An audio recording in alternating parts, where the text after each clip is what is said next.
Geometric basic concepts in जिओमेट्रीमध्ये भूमितीतील मूलभूत संबोध या धड्यामध्ये आपण महत्त्वाच्या काही संकल्पना या ठिकाणी बघणार आहेत. त्यामध्ये पहिली जी तुमची संकल्पना आहे, कन्सेप्ट आहे, त्याला आपण काय म्हणतो? रेषाखंड. रेषाखंड इंग्लिशमध्ये याला तुम्ही काय म्हणाल माहिती आहे का? Line segment. Line segment. आता लाईन सेगमेंट किंवा रेषाखंड आपण कशाला म्हणतो? तर एकाच प्रतलातील दोन बिंदूमधील बिंदूंच्या संचाला रेषाखंड असे म्हटलं जातं. आता उदाहरणार्थ इथं पहा, हा एक बिंदू आहे ए आणि हा दुसरा बिंदू आहे बी. ए आणि बीच्या मध्ये आपण जर सर्व पॉइंट एकत्रित केले तर एक असं आकृती तुम्हाला दिसेल. या आकृतीला आपण रेषाखंड असं म्हणतो.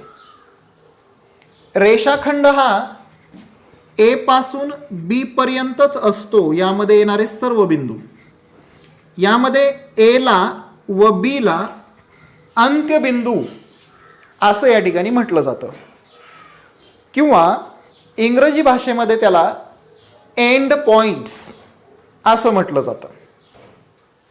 कळालंय सगळ्यांना रेषाखंड काय आहे? तसेच एंड पॉइंट्स मध्ये असलेलं डिस्टन्स, अंत्यबिंदूमध्ये असलेलं अंतर, याला आपण त्या रेषाखंडाची लांबी असं या ठिकाणी म्हणतो. आणि ते कसं दर्शवतो? Length A B. याला काय म्हणायचं आहे? रेषाखंडाची लांबी असं आपण म्हणू शकतो. रेषाखंडाची लांबी. जो तुमचा सेकंड पॉइंट आहे त्याला मराठीमध्ये तुम्ही म्हणता किरण, इंग्रजीमध्ये त्याला काय म्हणायचं आहे? रे. रे म्हणजे किरण.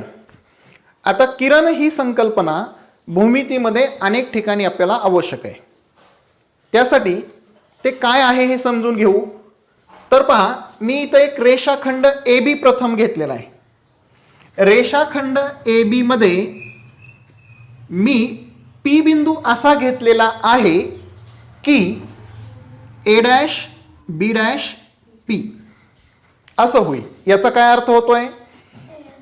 तर बिंदू बी हा ए व पीच्या दरम्यान आहे, किंवा त्याला इंग्रजीमध्ये म्हणता येईल point B is in between point A and P.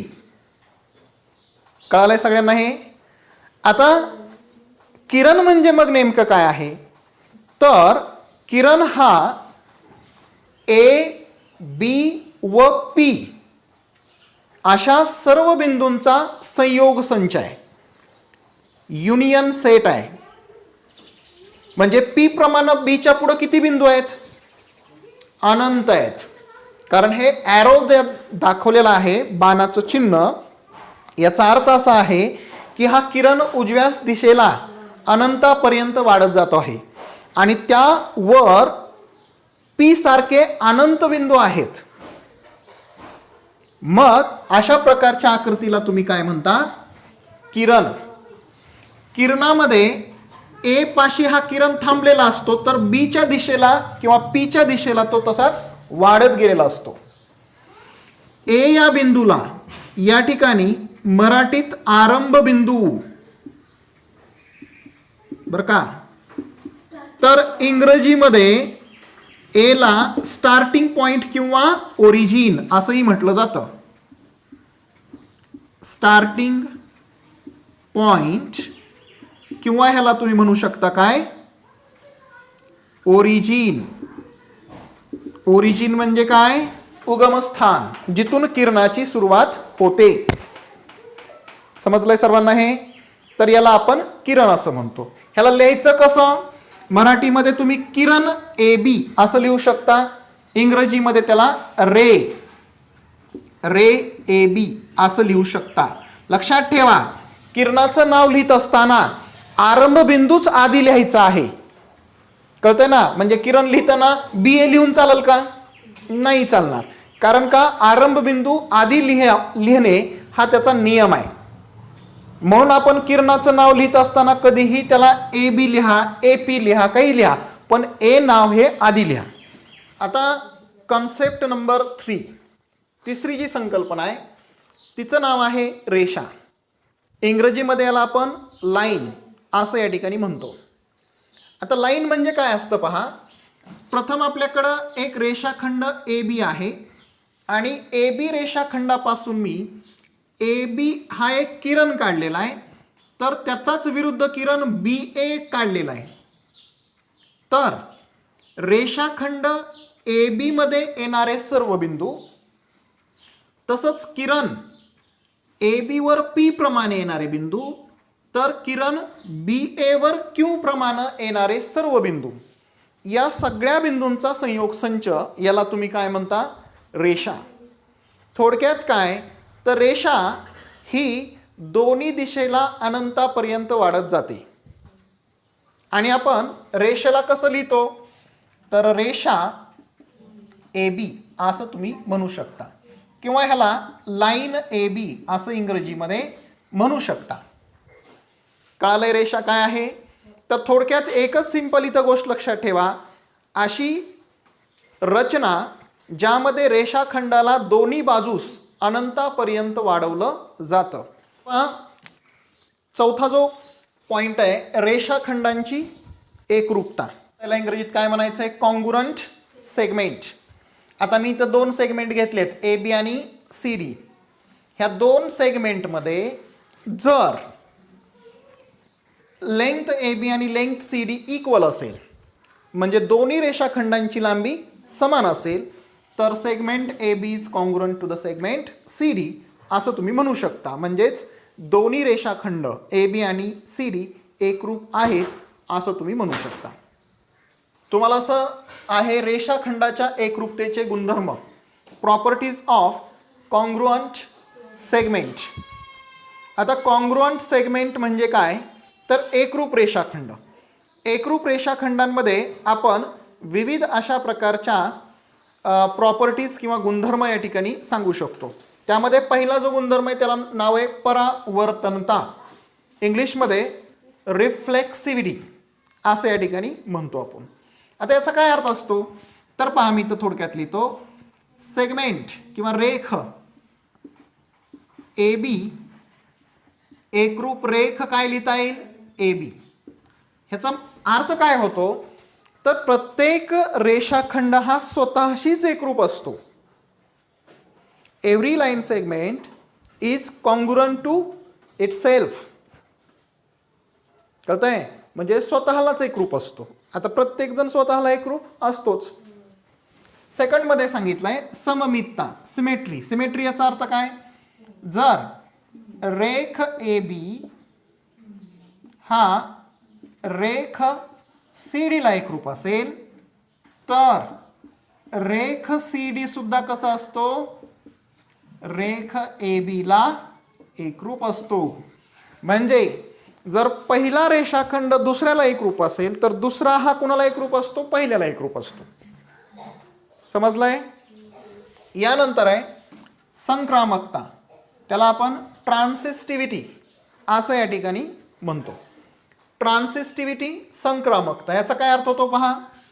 जर रेख ए बी हा रेख सी डीला एकरूप असेल व रेख सी डी हा रेख ई एफ ला एकरूप असेल, तर आपण म्हणू शकतो रेख ए बी हा रेख ई एफ ला एकरूप असतो. म्हणजे काय?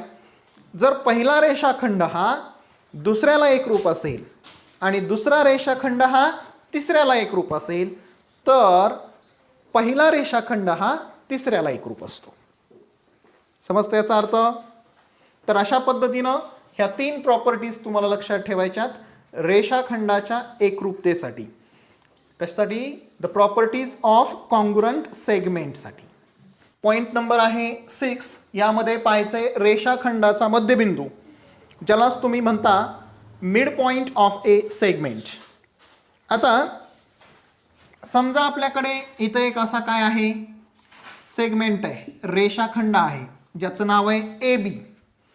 आत्ताच मी सांगितलं होतं ए आणि बीला आपण काय म्हणतो, एंड पॉइंट, अंत्यबिंदू असं म्हणतो, बरोबर का नाही. मग अंत्यबिंदूपासून समदूर असलेला, अंत्यबिंदूपासून समान अंतरावर असलेला रेषाखंडावरील बिंदू, त्याला आपण काय म्हणूया, मध्यबिंदू, मिड पॉइंट. आता पहा, ए पासून आणि बी पासून समान अंतरावर कोण असेल, इथं यम आहे समजा.